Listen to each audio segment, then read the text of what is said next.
Hello friends, welcome back. In the previous video I spoke about Apache POI and something about the Excel file. So by using Apache POI you can use different methods to get individual cells from the Excel file, but you need to write for loops for it.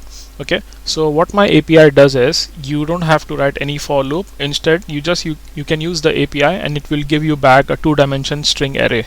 So you can find the jar files at my GitHub page, which is excelreadutility.jar. Anyways, I'm going to provide the link for this jar file after the video. So I'm just going to talk about what are the different classes and the methods you can use to do this. So this API has two class named Excel read string array XSL and Excel read string array XSLX. So one class reads .xls file and the another reads .xlsx file. Okay, so but both the class has same method. The only difference is they both read different file formats. Okay, so in order to use this API you first need to create an object for one of the class. For example, in this case I'm taking an example of .xls file. So how would you do that is write the name of the class and the variable name equal to new and the name of the class, and this class has a constructor which takes two arguments, argument 1 and argument 2. What they are is basically the argument 1 is basically a string which is nothing but the file name and the file name of the Excel file which has your test data input, and the second the second argument is basically the input sheet name. For example, in this case this is the test data. So this test data has the sheet name as input over here. Okay, so that would be the sheet name, and so the file name is basically, if you are a Microsoft Windows user, the file name will be actually the path to the file where you have stored the Excel file which contains your test data. In this case it is C:\\/ username, and inside the username testdata.xls. And if you are a GNU plus Linux user, so for that it's quite easy. It is // so /home/username/testdata.xls. both the class throws file not found exception and a normal exception, so you need to handle those. But I'm going to give you an example in the next video how to use those how to use the methods in that and how to handle those exceptions. But for a while I'm just giving you a brief introduction about the methods which are there in the class. So both the class has something around 6 methods. The first method is very basic method. What it gives gives you row length, that is it returns the number of rows which are there which is present in your Excel file, and the second method gives you a get column length, which is again returns back to an integer, which is again nothing but the total column length. Then the third method, which is get Excel string array. Now this method actually returns you back a 2-dimension string array which will be holding off the data for your testing. So in this case, for example, this is my Excel file. Okay, so what this method will do is it will read this entire Excel file and give you back a 2-dimension string array. Okay, so that is one of the method. Then there is another method called convert cell to string.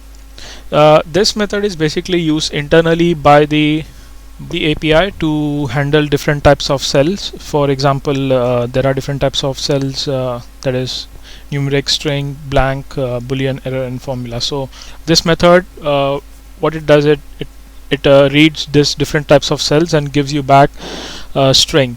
This method is used internally by the API, but if you want you can use for some different purpose. If you want to use this method in your program for converting any different cell type, you can still call this method and it will give you back a string. Then the next method is set output singlet result. Now this method has 3 arguments. Okay, so once you get back a 2-dimension string array, what you do is you use that 2-dimension string array for running your test script, and once you run the test script, you will get if you run the test script such that it gives you one output for one test data. For example, if this is the Excel file, right, and if I'm passing both this input as a test data, and if I'm getting one output over here, that is only one output per one test data, then you should use this this method, that is set output singlet result.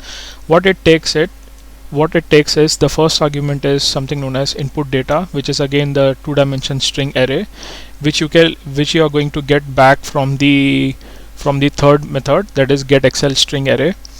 And the second argument is the string output result. Okay, so now what this does is it when you write your test script, right, and when you are looping for n number of times, you can store that output in form of 1-dimension string array.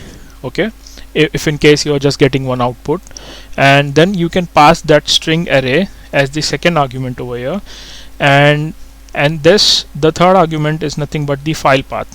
The file path is nothing but where you want to store the output. Okay, so what this method does is it takes both the input data as a input data and the output data, merges both of them, and it creates an Excel file with the file path which you provided over here.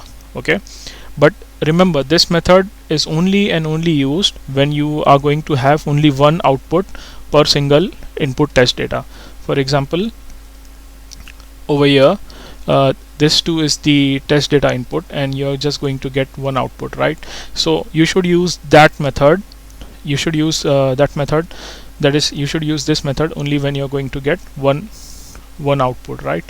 And if suppose there would be a scenario where you might be getting more than one output, like over here you might be getting job count in this, and the second output you might be storing the page title, right? So how to do that is you use the another method called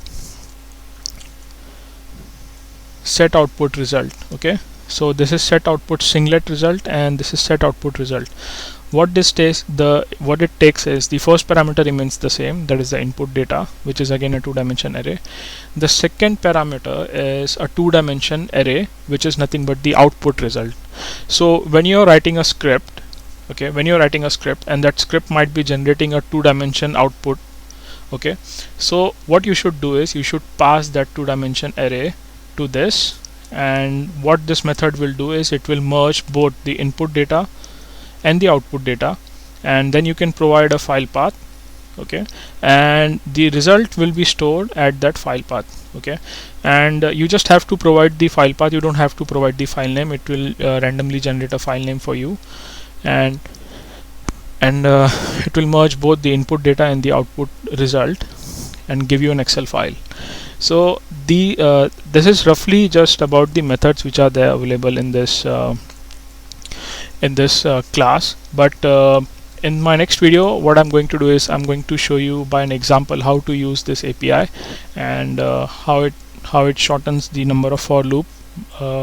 Instead of you directly using the POI, you can, if you want to reduce the number of for loops, you can use this API and reduce your code length.